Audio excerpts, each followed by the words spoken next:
is the first Secretary of the Department of Veteran Services in New Mexico. He is a Vietnam veteran who comes to the new department with experience in both public and private business. He is the former Deputy Chief of Staff and Secretary of Economic Development under Governor Bruce King, and he was held numerous positions in the field of veteran services at state and national levels. Please join me in welcoming the Honorable John Garcia, Cabinet Secretary, New Mexico Veterans Service. Mr. Secretary.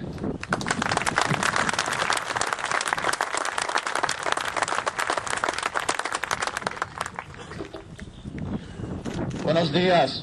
Buenos dias. One more time. Buenos dias. Buenos dias. All right, I know we're all awake and ready to go to enjoy this beautiful day in Carlsbad. Wasn't that a beautiful opening ceremony? That was awesome, seeing that chopper go by and the Honor Guard team of the VFW Post 3277 and DAV Post 13. This is just such a beautiful day here in Carlsbad. Mayor Forrest, distinguished guests, fellow veterans, ladies and gentlemen, most importantly, my brothers and sister Vietnam veterans, where are you at? Raise your hand. God bless you and welcome home, my brother veterans.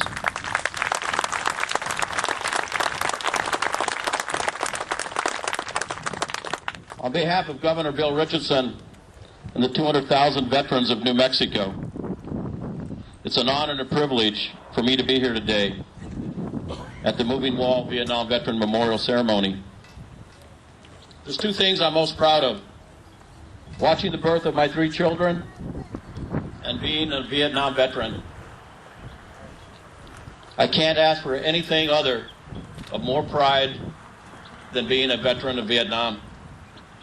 I was 18 when I was drafted, and I served with the 4th Infantry Division in the Central Highlands in 1969. I am who I am because of Vietnam. I am who I am because I wore the American uniform. And everyone in here that raised their hand as a veteran is who they are because they wore the uniform and have served our country. We've got a lot of students here today, and I'd like to put this in perspective for them, for a lot of the families and for a lot of the people that have not served, what Vietnam was and who these people are and who they were that are on the wall. This year marks the 61st anniversary of Victory over Europe Day, the end of World War II. This year also marks the 31st anniversary of the end of Vietnam. Today, I, like all of you, we're here to pay respectful tribute to those proud and noble independent individuals, the Vietnam veterans who served their country when called upon and wore the distinguished American service uniform. We gather here today to remember and honor those brave individuals who served their country and others who gave their lives in performance of their duty. The American poet Robert Frost once wrote, "Two roads diverged in the woods. I took the one less traveled by, and that has made all the difference." That's what the Vietnam veterans did at their time. 2 roads diverged in the woods, and they took the one less traveled by. And it made a difference. I want to give you some stats to put it in perspective, so you don't just see a wall with names, but to bring it all in perspective of what was going on. During the Vietnam War, over 54 million Americans became of voting age, and 10 million wore the uniform, and 2.7 of those 10 million served in the Republic of South Vietnam. Of that 2.7, 58,148 were killed in action.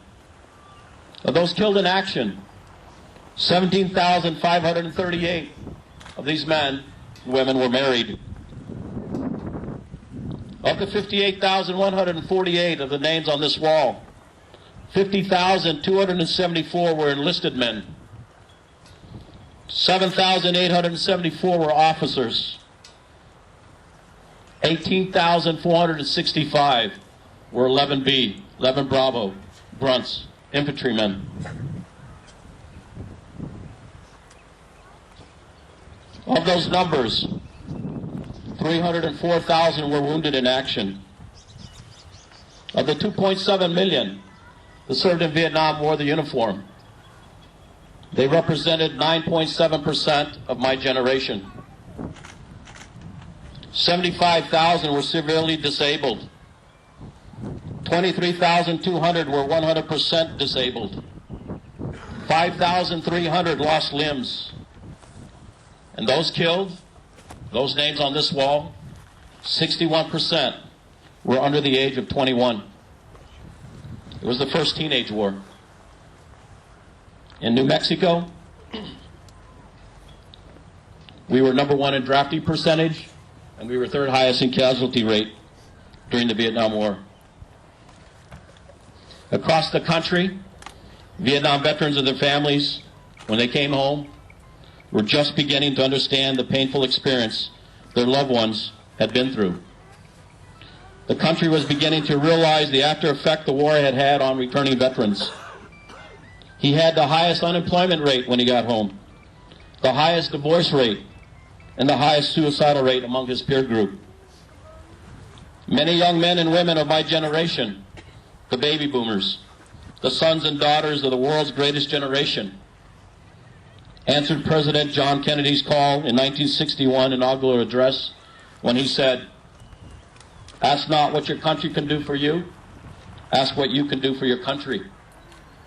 And each of you here, each of you Vietnam veterans, answered that call, and you performed your duties in a strange and faraway land called Vietnam, in a war that found protests and unrest at home, in a war that took this country and its youth through 13 years of bitter conflict, and finally a war that took over 58,000 lives. As returning veterans, we came home to total silence. We came home to half a country saying we lost, another half saying we were fools for having gone. And with that attitude, the whole Vietnam experience was repressed for much of the 70s. And we, the Vietnam veterans, we simply vanished, along with our pride and our honor. And we each left our youth in Vietnam, doing what our country asked us to do. Yes, Vietnam was a painful experience for both our country and our families, and our nation simply wanted to forget. But then during the 80s, this hardship lent maturity and wisdom to our Vietnam veterans, transforming them into a major national resource. Many veterans felt the time had finally come. The time had come for us to come out of our closet and make ourselves visible. It was the only way to make sure that we got what we earned, what we deserved, and that was our dignity, our respect, and our pride and honor. The strength of unity and cooperation among the Vietnam veterans was an immediate success in establishing and building the National Vietnam Veteran Memorial in Washington, D.C., and the memorial dedication of the Vietnam Veteran Chapel in Angel Fire, New Mexico, and the thousands of veterans who came to those dedications. It was becoming very clear to me and many other Vietnam veterans that the wartime tour worked to deepen, not diminish the Vietnam veterans' sense of pride, sense of commitment to service. It was the only way to ensure that those 58,148 men, brave Americans, did not die in vain. Their sacrifice was not forgotten. Today, we find many Vietnam veterans as executives, founders of businesses. They become presidents, vice presidents, and partners in banks, in law firms. They're successful physicians who once were the medics and surgeons in Vietnam. They are leaders of national labor unions, interest groups. They're leaders in their communities. They live in, and they're also dedicated fathers and family men. They fill roles as political leaders and have become congressmen, senators, and governors. We, the Vietnam veterans, are all linked together by a common bond. And this emotional bonding has given us our strength and our public respect. This is reflected in numerous books, newspaper articles, memorial activities, monuments, public statements that have been made about the Vietnam veterans. there has developed a deep respect for maturity, wisdom, and a sense of public service of the men and women who returned from Vietnam. We have made our nation realize that a Vietnam veteran who survived war, or a veteran of any future war, should not be punished or ashamed because he served his country, and that those Vietnam veterans and others who gave their life in service to their country should be given the respect and recognition and honor that he so richly deserves. What this has done, it has forced our nation to step back, to look and listen to the veteran, with the result being that we as a people must separate war from the warrior. The Vietnam veteran heard the call to duty, and he answered, and he served without complaint, with honor and distinction in distant land. And those Vietnam veterans who died, those that were injured both in body and spirit, those that are missing in service, that their duties and their service to their country was not in vain. The Vietnam veteran has made sure their legacy would be known. He's emerged as a doer, the achiever, always willing to stand up for his beliefs, and always looking for something extra to do for his country. And today, we look around us and we see a whole new generation. We have these students back here, students over here, a whole new generation that has become of age through the Gulf War, through 9/11, the war on terrorism, the war in Iraq. And you know, many of these young men and women are the sons and daughters of Vietnam veterans, and many of their commanders in Iraq and Afghanistan are soldiers of Vietnam. There has emerged a renewed sense of pride and patriotism to our flag and to our country, and especially to those in uniform. And it's because of you, the Vietnam veterans. You've made sure of that. You, the Vietnam veteran, has made sure that this country would remember what it means to fight for a cause, and that freedom is not free. Remember, there was an old adage in Vietnam, for those who fought for it, freedom has a flavor the protected will never know. The Vietnam veteran has handed the torch of patriotism to the next generation, and his legacy will always be remembered and honored. To you, the generation of my father, who served in World War II in Korea, who taught my generation the meaning of duty, honor, and service to our country, I thank you for the freedoms we enjoy today. And to those who fought in the steamy jungles of Vietnam, I say hold your head high and be proud, for your countrymen has also said thank you to you for your service. President Kennedy once also said, a nation reveals itself not only by the men it produces, but also by the men and women it honors, the men and women it remembers. Today we are living by those words, by paying a respectful tribute to the Vietnam veteran and to those that gave their lives in Vietnam. I had the opportunity of being in Washington, D.C. when we dedicated the original wall. About 250,000 Vietnam veterans from around the country showed up. Guys in suits, guys in fatigues that didn't fit anymore, guys in jeans. 250,000, a ragtag group of American soldiers in old formation, in their own. Some hand in hand, arm around each other, marched down Constitution Avenue to the Vietnam Vet Wall. And we paid respect to our fallen comrades. And many cried at the wall.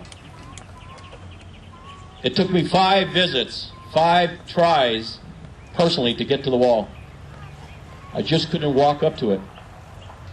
Finally, when I did, I cried, and I felt a boulder lifted from my shoulders. And if any of you here have not seen the wall in Washington, D.C., or if any of you have not touched the names on this wall, I encourage you to do so. It is truly a healing wall. Any Special Forces guys here? Raise your hand. Airborne Rangers? Let me tell you a quick story. When we were dedicating the wall in D.C., many of the veteran groups, the 4th Infantry Division, the 1st Cav, a lot of these guys had different hotel rooms as their headquarters. And where the Special Forces were and the Airborne Rangers, they were at the Hilton Hotel. They noticed that after the dedication, there wasn't an American flag that was put up. Just the wall was put there. But they also noticed that on the second floor of the Hilton Hotel, there was a pole with the American flag. Well, these guys shimmied on that railing and then bolted that flagpole. And they carried it down to the street below. And in formation, they walked back to the Vietnam Vet Wall, and they stood at the center of the apex of the wall for almost a year and a half, close to 2 years. And people from around the country came in and rotated and holding that flagpole up until the government put an American flag in place. That's commitment, and that